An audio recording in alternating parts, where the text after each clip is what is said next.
Near the end of last year, we had a ton of fun discussing the best and worst games of the entire decade. But a common reply I got on those videos was that the decade actually starts in 2011 and goes through 2020, so I had jumped the gun by a year. And while I disagree colloquially, we call them the 2010s, not the 2011 through 2020s, I decided to make one more countdown for my extra technical peeps out there. Make some noise! Besides, I wanted to shine a spotlight on some of the games I've enjoyed most over the last 10 years that never really got the recognition they deserve. So join me for another roundup looking at the most underrated indie games of the 2010s. Now, this list was much harder to put together because I still had to cram the best of the best down to 10, but also because I tried to avoid some of the more popular titles. I know what constitutes a game being underrated is pretty subjective, but my goal is essentially to show you at least one game that you may have not heard of before, and reinforce a great list of recommendations if you haven't gotten around to them yet. Just, indie games are so great, guys. So let's get started with our number 10.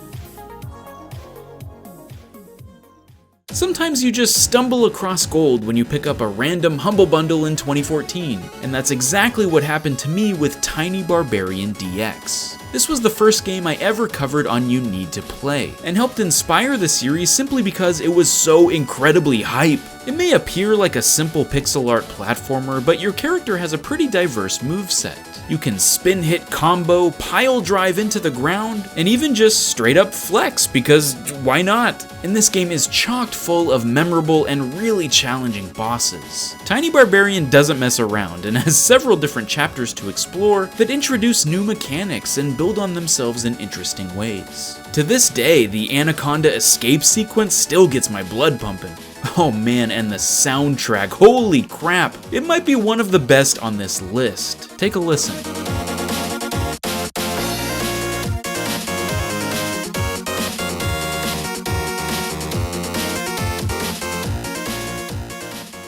I wasn't really interested in Bloodstained Ritual of the Night, but a fantastic benefit of the Kickstarter getting generously overfunded was an 8-bit Castlevania-esque side project called Bloodstained Curse of the Moon. And in a lot of ways, it feels like a perfect spiritual successor to that old school formula. You control various characters with different strengths and attributes, like the classic whip wielder, or a sorcerer who can protect themselves with a flame barrier, or Batman? And you can swap between them whenever you'd like. So part of the strategy is switching when one character's health gets low, because when they die, you're limited to the remaining heroes. But that health carries over when you do kick the bucket with someone else. So hopefully you don't have to go against the wide cast of spectacular bosses with some dudes who will die in one hit. It's a really creative and brutal take on a classic game, and I was hooked from start to finish. Pleasantly surprised with this one. Hearing about a game where you never have to kill enemies? Yeah, that's neat. Learning that instead you use your lovely singing voice to solve problems? Okay, yeah, that's super cute. But playing said game and finding out it's easily one of the most underrated adventures of the last decade? That's the good stuff right there. Wandersong, on top of presenting a charming and funny story, blew me away with its ever-changing set of chapters to switch up the gameplay. You'll go from open sea exploration, solving Metroidvania-style puzzles, to even holding secret meetings to overthrow the man when your dead-end job makes you depressed after punching the clock day in and day out.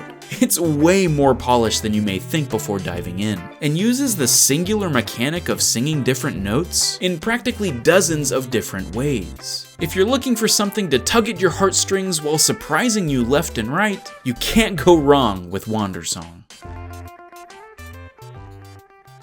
Fun fact, I actually had an entire good game design script based around this game that I had to scrap because I wasn't liking how it was coming together. But it's way too good to not talk about it in some fashion, so consider this a mini You Need to Play on Yoku's Island Express. Full disclosure, I played this at PAX West when it was still in development, and the combination of Metroidvania and pinball gameplay didn't grab me immediately. But my buddy Rasputin, when he wasn't telling me to play Zelda 2, also recommended I give it another shot, and I don't know what changed, maybe I altered my expectations, but after a second attempt, I loved playing through this game. Pinball isn't my favorite, but it actually plays less of a role than I thought it would, and really focuses on exploring the world and unlocking versatile mechanics. Your job is to deliver letters to the different corners of the map, and one of the coolest additions is the fast travel system called Beeline. Instead of simply arriving at where you want to go, you travel along a series of launchers that you can exit at any time. So while you can quickly get around to the main hubs, you can also drop off along the way to find hidden secrets and reach ledges you can't any other way. It's a perfect spin on a trope that often gets repetitive and underutilized. Honestly, it's another cute adventure that is fantastic from beginning to end. So you need to play it, and so on and so forth, you get it. This was the game I was worried about being slightly too popular to call underrated, but at the same time, it's simply that good that I had to include it anyway. Return of the Obra Dinn is one of the most clever and unique puzzle games I've ever played. I mean, even calling it that doesn't quite feel right.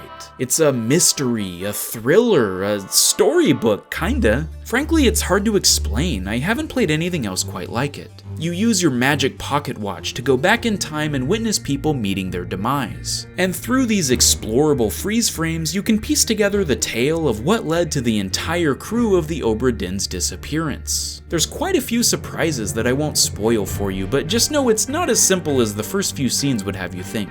You have to recognize faces, extrapolate motives, and record how you think everyone died in your journal. And once you get 3 entries correct, it confirms it for you, so you can't brute force your way through. It's unbelievably smart in its design and has an incredibly distinctive art style to boot. It's games like this that will make me invested in anything else the developer creates going forward. Oh my gosh, I love Golf Story. There's something about golf mechanics in games that are so relaxing and enjoyable, but Golf Story takes it to a whole new level. You'll be bouncing balls off turtle shells, hitting out of campfires to melt snow, and even stopping a zombie apocalypse. Lots of golf games introduce crazy mechanics like What the Golf, but this game focuses on the second half of that title. There's a fun and engaging tale to discover here. I did not expect to solve a murder mystery in my golf game, but I am so here for it. There's something wacky just waiting around every corner. And it really showed off the Switch's HD rumble capabilities, which were fairly new at the time. The sequel, Sports Story, is unfortunately delayed until further notice. But if the trailer is anything to go off of, it's going to add in even crazier scenarios to make the best version of a sports game. One that doesn't feel like a sports game at all. I feel like I talk about Volgar the Viking way too much, but maybe that's just because it launched the first ever episode of Good Game Design. I can't get enough of it. It's the perfect execution of a rage game. Yes, it's unbelievably difficult, but everything is perfectly fair and follows strict patterns. It's about learning from your deaths and overcoming formerly insurmountable obstacles using only your wits and the scarce few power-ups littered throughout. And then when you want to up the challenge even more, you can try out the Valkyrie stages, which are reworked level layouts with a limited number of lives to attempt them with. I like that you unlock them simply by playing better in the normal levels, and gaining extra power-ups if you don't get hit. This ensures you're skilled enough to handle them. This tops things off with an extra stage and second final boss fight, which is the best reward for those willing to put in the effort. Some of these over-the-top challenging games are ruined by cheap enemies or random elements, but Volgar sticks the landing from start to finish, and is a great experience to get your feet wet into the genre.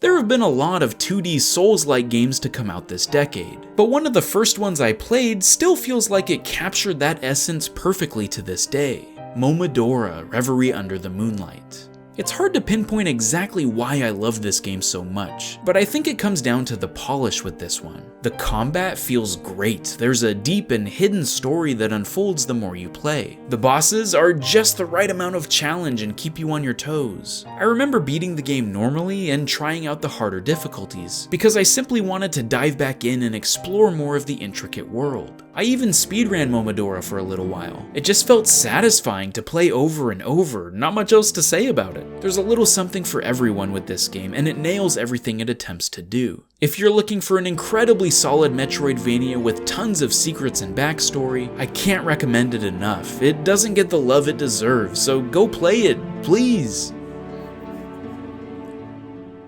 Looking back, The End Is Nigh sort of came out of nowhere. Edmund Macmillan said he didn't budget for any advertising with this game, so I wouldn't be surprised if you haven't heard of it, but it was one of my favorite games the year it came out, among good company. It's basically the next logical incarnation of Super Meat Boy and feels like the proper expansion for that series. Levels are still hard as balls and have creepy undertones, but instead of just hopping from level to level, The End Is Nigh's different worlds connect on one giant map, and there's plenty to explore and find in each area. It introduces new elements all the time and ups the challenge as you proceed, until it starts over with what are essentially Dark World versions of the stages. But this time your lives are equal to the number of hidden tumors you collected as you went. This encourages you to go back and discover everything you can, and even unlock some crazy endgame content if you find it all. There's a lot to love and hate about this game, but I think it was widely overlooked, and that's a shame, because all of its songs are heavy metal versions of classical music, and I think that is so awesome.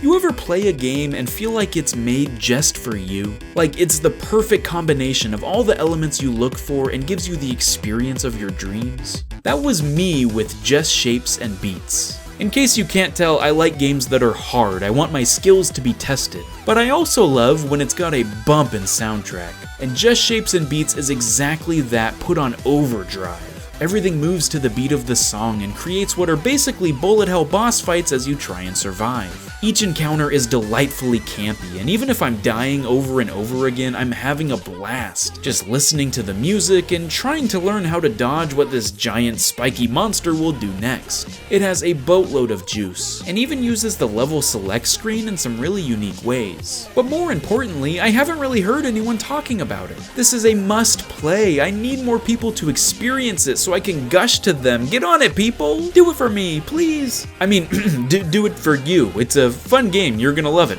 I promise. Well, that about does it for me. Thanks for indulging my desire to talk about some games that either I haven't had a chance to yet on this channel, or just wanted to re-emphasize as some of my favorite experiences over the last several years. There were more I wanted to fit on this list, but just couldn't justify them making the cut, either because they were too popular or didn't quite age as well as I'd remembered. But I'm sure you have some underrated gems as well. Tell me about those in the comments below. I may just have to check them out and have a whole new list of favorites to play. Thanks for watching, I hope you enjoyed, and I'll see you guys next time. Stay frosty, my friends.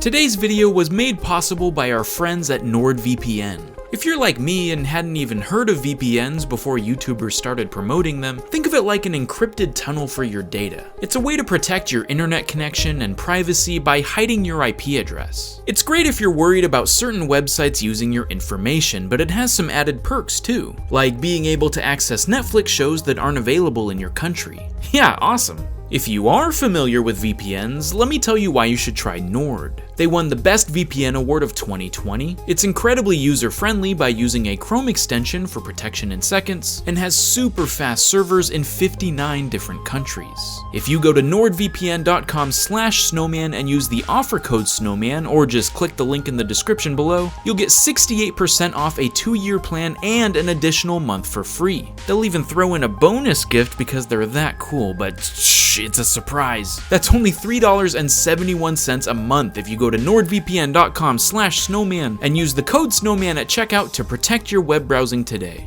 Thanks, bye-bye.